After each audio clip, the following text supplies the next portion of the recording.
Sam Hires, class of '68, my good friend.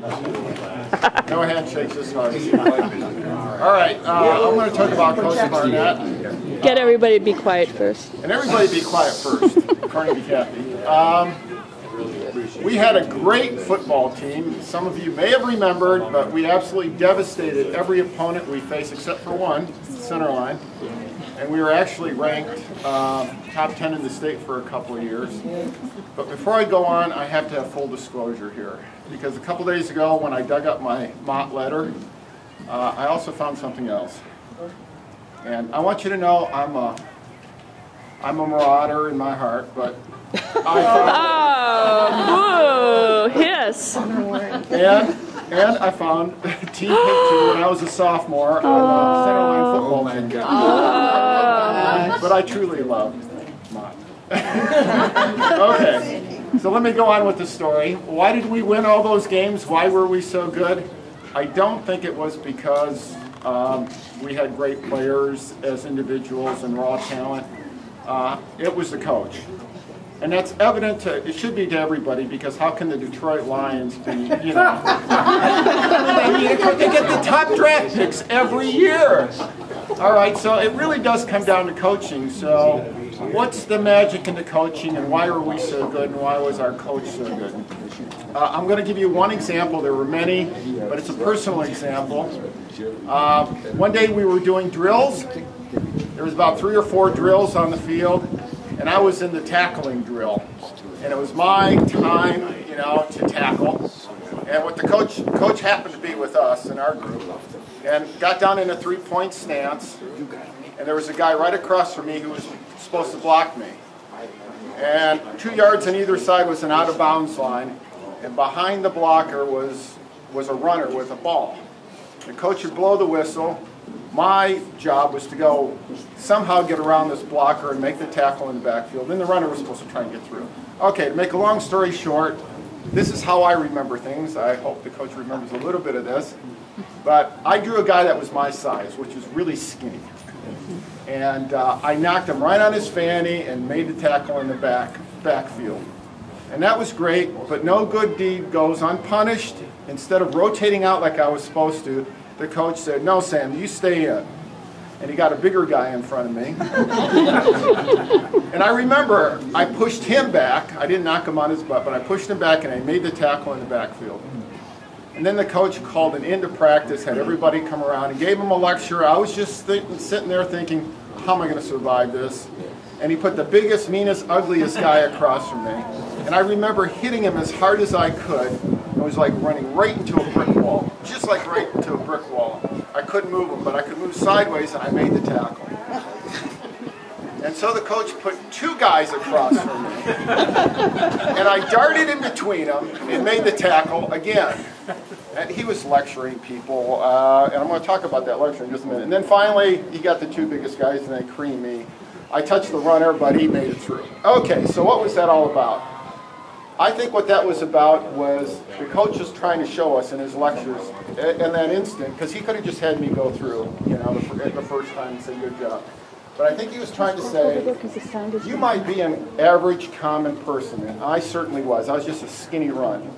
But he wanted us to believe that we could do great things. We could actually do great things, even though we were just average people. And that's what a coach does.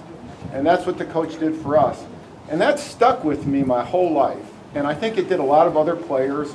I mean, we had a great season. We were very proud of ourselves. We really learned a lot.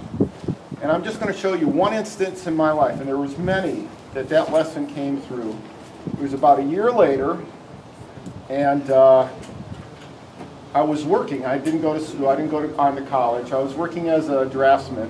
And I went to my supervisor, this was about a year later, and I said, I'm thinking about quitting and going to college full time.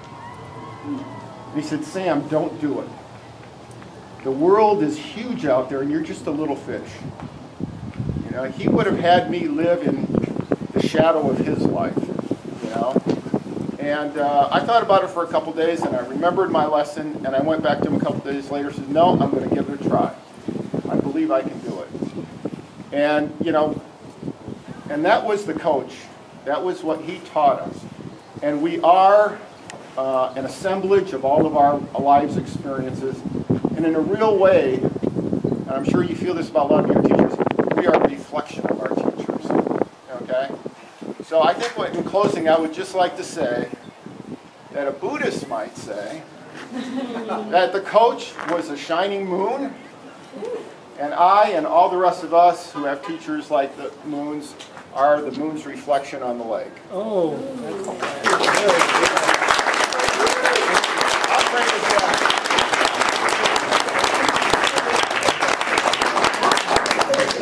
One last thing, if I want to say this as a thank you to the coach. Life is very complex, and I don't understand hardly any of it. But the one thing that does come clear through to me, no matter what somebody believes, is that one meaning in life, at least, is that life should be lived. And that's what the coach taught us. The coach taught us you have to live. You have to go for it. Don't wallow in doubts. Don't live in anybody else's shadow. Be the reflection of people like him. So thank you very much. Thank you, Bud. Thanks.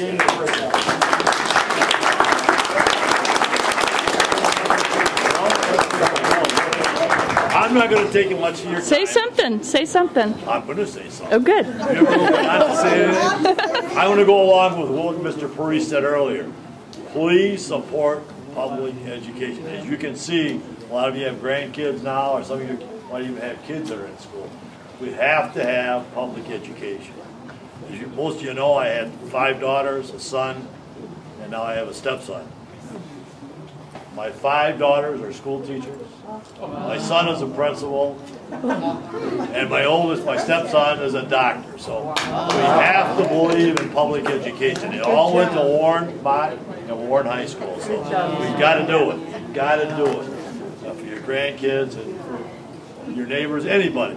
Just, we got to have it. We've got to have it. But really and truly, last night I got home, I was elated. I was just beside myself.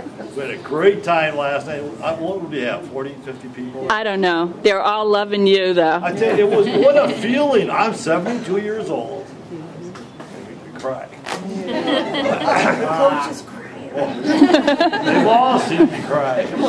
But I tell you, last night was remarkable. I mean, it was just unbelievable. And I think a young lady, Kathy, we should never, ever, ever forget this girl for what she's done to get everybody back here today. Thank you. You